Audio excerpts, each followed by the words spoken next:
Good take, Bjork. I think we could get a little more feeling in the next one, but I like your outfit. Hey, what's up, everyone?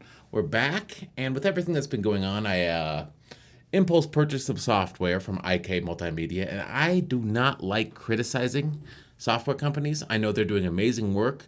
They're putting tools in the hands of people for hundreds of dollars that would have cost tens of thousands of dollars in the past. And yet, with IKMultimedia, it seems a little janky. And I have some complaints, and I'm going to air them today. So, my complaints are not with the software itself, it's with the user experience, and it's worse than most other software companies I've dealt with in the music space. So we're going to get into it today. So even though I don't like criticizing software companies, this video is basically going to be 10 to 15 minutes of me dunking on IKMultimedia. Let's do it.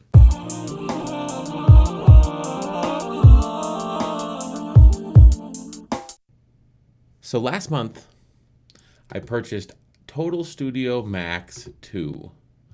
And it is basically the complete or the absolute that IKMultimedia produces.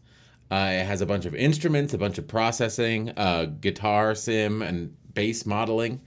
And it's interesting because I've always been interested in different software companies, how they do things. They have a synthesizer module called Syntronic, but it's sample-based, which is baffling. They have Sampletank 3, which is like the full sampler plus a stripped-down version of the new one. They have a cinematic and orchestral thing, and you can read all this marketing material online. And they have a physically modeled Modo bass, which is weird because Complete does the same thing. They have a million bass modules. Then they have T-Rax, which is their mixing and mastering processing effects, which is fine. And of course, Amplitube 4, which is their marquee product, I believe. And it sounds pretty good, but I'm not going to comment on the sound of this stuff right now. What I'd like to comment on is just how janky the user experience is in 8 steps. So this is 8 reasons why IKMultimedia is a little bit janky. And let's start with the download process. Here is the My Products page. And this pops up all the time. They want you to accept their cookies. I have to turn it off. So you see Modo Bass. I'm going to hide these serial numbers, but here's all the products that I have. No real guidance on how to do it, even though it's a bit tricky because of how they do things. Now, most other companies, Native Instruments, Steinberg, East West, Adobe, they'll have a client that downloads, installs, and cleans up everything for you. No, this is the old school style. You download zip files, you unzip them, and you go from there. But there's not really a game plan on how to do this. Do I install Sampletank 4 CS before I install Sampletank 4? I don't know. No one told me. And the thing is, the zip files are a little bit problematic because they take forever to unzip. Let's go to my file manager. And here's my IKMultimedia files, my download files. And one problem I have is you get these zip files, you have to unzip them. They take forever to unzip. And I had to install them on an expansion drive because, and this is the big one, if you take a look at the sound files, sounds download, look at this. Your download access will expire. You only get 180 days to download this stuff. Once you forget to do that, you don't get access to them anymore, even though you purchased the product. So you need to have backups.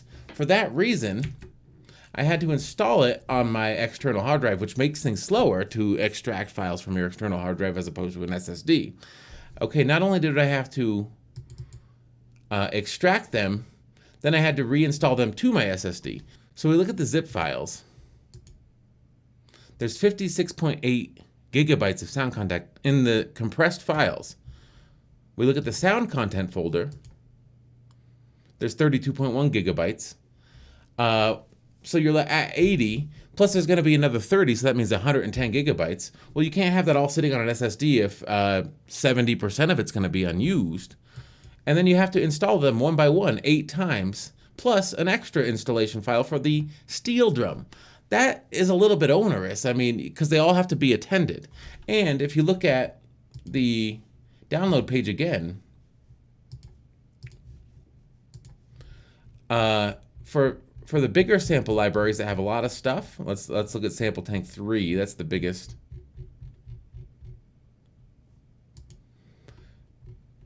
There's a ton of stuff.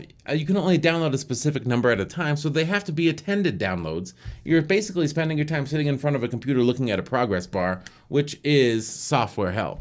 So I used to not like installation clients, but now I'm a fan of them. The only reason that IKMultimedia does this, is because you don't get access to your files for more than 180 days. So you need to install them. You need to install the zips, then extract them probably to an external hard drive, and then install them to your SSD if you're working smartly. And then you'll probably move the zips to your cloud storage because you can't export the uncompressed files up. So it's a little bit of a boondoggle, if you ask me. So the download page, that's one problem. The unzip takes too long. The samples expire, that's the third problem. And then you have to install the samples lastly on your SSD. No one tells you any of this stuff. You have to figure it out yourself. It's kind of a hassle. Now, everyone else has installation clients. IKMultimedia doesn't. Now, let's look at the sixth problem that I have. We'll go into Cubase where I use this stuff. Let's take a look at Amplitube, which is their guitar simulation module. Very famous, very good, but if I want to choose something that I don't own, it gives me the opportunity, but it's locked. So there's certain add-ons that you don't have. You click on it and it says, oh, do you want to buy this? That seems an awful lot like an ad. Now, that's fine because it's grayed out. You know, if I try to choose Brian May, it's grayed out here. So I know that it's locked. Now in T-Rax, the processing module, check this out. I want a tape saturation. Oh, T-Rax 5 tape machine 440. It's right here. It's not grayed out. I click on it. Oh, do you want to buy this? It's like, oh my goodness. I have to go through and figure out everyone that I don't own and then blacklist them so that I don't get this message by accidentally trying to use them. That seems a little janky to me. Now, another problem I have is an Amplitube when you try to load cab sims. It's a little janky. Let's take a look at Amplitube. Now, here's the cabinet section. It's algorithmic cabinet modeling, and you can use, microphone positioning and whatnot. But what do I want to do if I wanted to load my own impulse responses? Well, I have to go to Preferences, Cabinet Global Bypass, OK, and then load a third-party impulse response. So I don't know how you can be a best-in-class guitar simulation software suite without being able to load impulse responses. That should just be included. And I know that this program's a little bit older, but it's still a little bit janky, if you ask me. The next thing I'm going to touch on is the synth module, Syntronic. We can open up this instrument here. Now, if you open up stuff in Syntronic, how do I get to the instrument page? I think I have to click on this button, and then it brings up the preset browser. I have to click the X. Wait, I have to click this first to get rid of it. Click this, and then click the X. Then I have the instrument controls. If I want to load any of these synthesizers, let's load a classic one like a Juno or a Jupiter or whatever. J8, J60, that's what, Juno? You have the controls.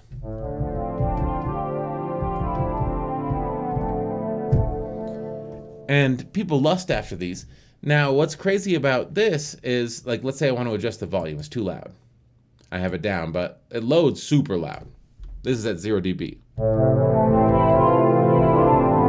And it's basically peaking, so you have to load this. And then you want to get back to using it, you have to click this.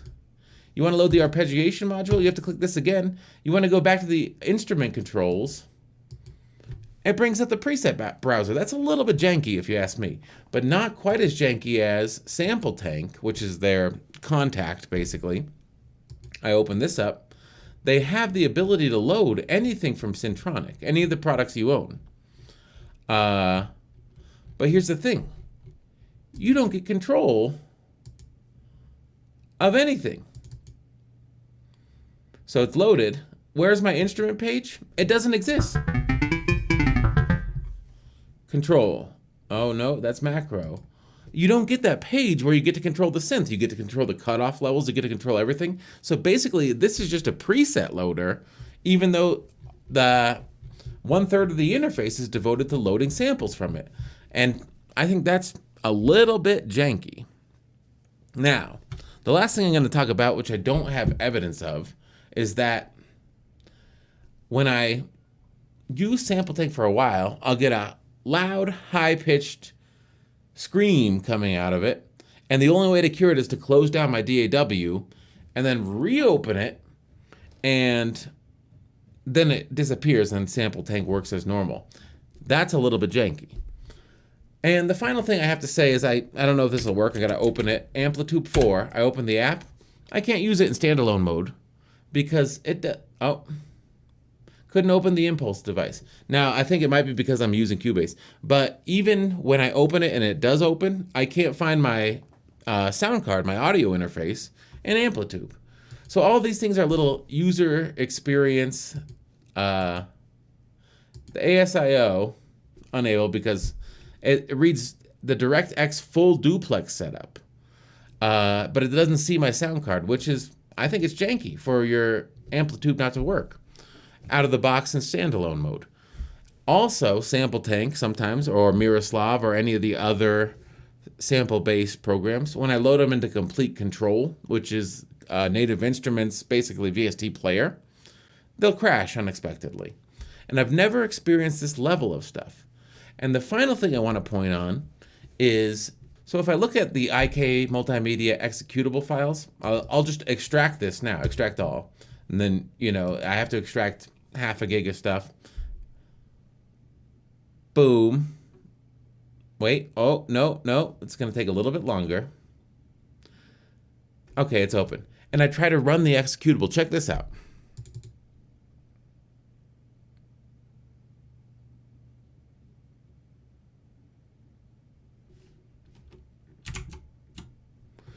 Do you want to allow this app, unknown publisher, to make changes to your device? Publisher, unknown. Now, all of their executables are unsigned, and it seems like it's a virus. Even Windows Smart Screen on certain ones will, oh, you didn't get to see that because it was user access control. All of their executables are unsigned. So they'll all say, do you want an unknown publisher to make changes to your device? And in certain instances, when you try to download certain things, it'll say Windows Smart Screen has prevented this because the publisher is unknown. So it basically views anything they produce as a virus. And I know that I downloaded it from the appropriate website. They don't supply MD5 some, so I can't tell that it's like not hacked. But I mean, it's working as expected in my DAW. But all of their executables are unsigned, and that is janky. So I don't mean to dunk on IKMultimedia for 15 minutes, even though that's exactly what I've done.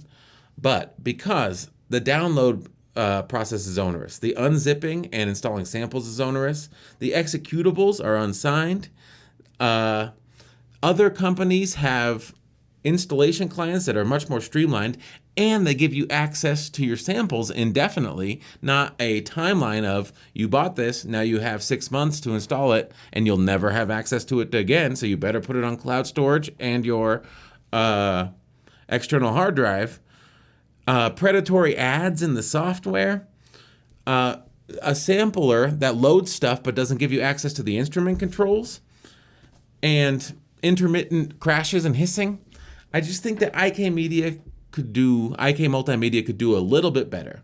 With that being said, I'm going to take all of these products over the weekend. I'm going to try to make a song. I'll be back on Monday, and I'm going to show you the song that I made with all IKMultimedia products. We'll get to see the quality of the sounds, the value of the products, how well they work in the mixing process, how easy they are to use, and then we'll reevaluate whether or not this janky installation user experience translates to a great product, because they focused more on making their sounds great, making their products great, the processing, the sampling, and less on how easy it is to figure out the best way to install this stuff and how well the user experience works. So that's all I got for you. I hope you like this video. I don't mean to dunk on anyone, but this just was kind of grinding my gears a little bit, so I figured I'd make a video about it. Take care of yourselves, everyone. Stay safe out there. Peace.